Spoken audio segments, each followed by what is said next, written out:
Hello বন্ধুরা, সবাইকে welcome দীপার ক্লাসরুমে।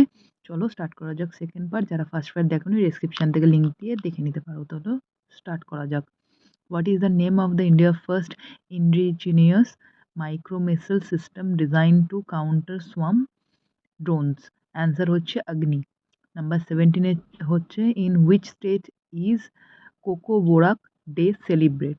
অ্যান্সার হচ্ছে ত্রিপুরা। 18 নাম্বার কোশ্চেন হচ্ছে who recently won the Indian open 2025 man single title? Answer হচ্ছে ভিক্টর অ্যালেক্সন। Number 19 has launch the quantum process Willow? Answer হচ্ছে গুগল। যারা ফার্স্ট পার্ট দেখোনি তারা গিয়ে ফার্স্ট পার্টটা দেখো, ডেসক্রিপশনে লিঙ্ক আছে, ওখান থেকে তোমরা বাকি প্রথম 15 কোয়েশ্চেন দেখে নিতে পারবে। Question number 20, Abd al Kuri island is located in which ocean? Answer হচ্ছে ইন্ডিয়ান ওশান।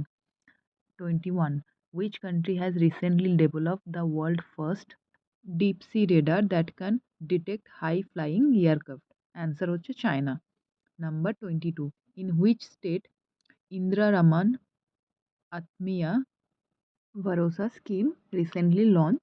অ্যান্সার হচ্ছে তেলেঙ্গানা। মানে ইন্দিরা রহমান আত্মীয়া ভরসা স্কিম রিসেন্টলি কোথায় লঞ্চ হয়েছে? তেলেঙ্গানাতে হয়েছে। তোমরা যদি প্রত্যেকটা এই কোশ্চেন অ্যান্সার বাংলাতে চাও তো ডেফিনেটলি আমি বাংলাতেও তোমাদের সাথে নেক্সট ভিডিওতে শেয়ার করে দেবো। 30টা কোশ্চেনই আছে, প্রচুর কোশ্চেন, বাট তাও আমি তোমাদের সাথে শেয়ার করে দেবো ইংলিশে। এই জন্য দিচ্ছি যাতে প্রত্যেকে এটাকে অ্যান্সারগুলোকে দেখতে পারে, যারা হিন্দি বা বেঙ্গলি যারা আছে ট্রান্সলেট করে অ্যাটলিস্ট দেখে নিতে পারবে, ভয়েসটা ট্রান্সলেট করে। ওই জন্যই আমি ইংলিশে দিচ্ছি, সবার যাতে ইজি হয় পড়তে অ্যান্ড জানতে। তাও আমি বাংলাতে, ফুল বাংলাতে একটা ভিডিও দিয়ে দেবো যেখানে আমি প্রচুর কোশ্চেন আছে, 30টা না। এটা তো সেকেন্ড পার্ট চলছে, থার্ড পার্টে আমি দিয়ে দেবো। চলো 23 নাম্বার কোশ্চেনে যাওয়া যাক। Which state tableau won the first prize in the state slash UTs category at the Republic Day parade 2025? Answer হচ্ছে উত্তরপ্রদেশ। নাম্বার 24, 26 নাম্বার কোয়েশ্চেন হচ্ছে how many individual were honoured with the Padma Bhushan award in 2025? Answer হচ্ছে 7 জন। কতজন পদ্মভূষণের জন্য honoured করা হয়েছে 2025 সালে? Answer হচ্ছে 7। 27 number question Jitendra Pal Singh has recently been appointed as Indian new ambassador to which country? Answer হচ্ছে ইসরায়েল। জিতেন্দ্র পাল সিং অ্যাপয়েন্ট করা হয়েছে তাকে কোন কান্ট্রির জন্য অ্যাজ এ অ্যাম্বাসেডর? অ্যান্সার হচ্ছে ইসরায়েল। এটা কিন্তু খুব ইম্পর্টেন্ট কোয়েশ্চেন, কাইন্ডলি এটাকে মার্ক করে বা স্ক্রিনশট নিয়ে নিও তোমরা। চলে যাই 28 নাম্বার কোয়েশ্চেনে, সময় না নষ্ট করে। Where was the UTT 18 senior national and interstate table champion 2024 held? Answer হচ্ছে সুরাট। 29 নাম্বার কোয়েশ্চেন হচ্ছে when was the world leprosy day celebrate? মানে কুষ্ঠরোগের ডে? অ্যান্সার হচ্ছে 26 jan। লাস্ট কোয়েশ্চেন হচ্ছে who has been the elected as the president of বেলুরুস?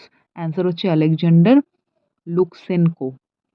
আমি এই জন্য বেশি কিছু এই ভিডিওসের মধ্যে বলি না, বিকজ অফ জিকের প্রচুর কোয়েশ্চেন অ্যান্সার আছে। যদি আমি এখন এক্সপ্লেন করতে চাই তো সময়টা তোমাদের নষ্ট হবে অ্যান্ড বোরিং হবে, দেখতেও তোমাদের ইরিটেট লাগবে। এই জন্য আমি কোয়েশ্চেন অ্যান্সারগুলো তোমাদের ছ্যাট করে ভিডিওতে বলছি, যাতে তোমরা স্ক্রিনশট নিয়েও কিন্তু এর মিনিংগুলো বুঝতে পারো। মিনিংয়ের থেকে ইম্পর্টেন্ট হচ্ছে অ্যান্সারগুলো জানা, বিকজ যখন তোমরা এক্সামে বসবে শুধু অ্যান্সারটাই তোমার মাথায় থাকবে, নাকি এক্সপ্লেনের দরকার আছে। বাট কিছু জিনিস এক্সপ্লেনের দরকার আছে, যখন আমি বেঙ্গলিতে ফুল ভিডিও দেবো তখন তোমাদের আমি এক্সপ্লেন করে বুঝিয়ে দেবো।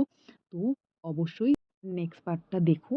আর বিকজ 30টা এরকম প্রচুর কোয়েশ্চেন আছে যেগুলো আমি নেক্সট পার্টগুলোতে তোমাদের সাথে শেয়ার করবো। চলো, থ্যাংক ইউ।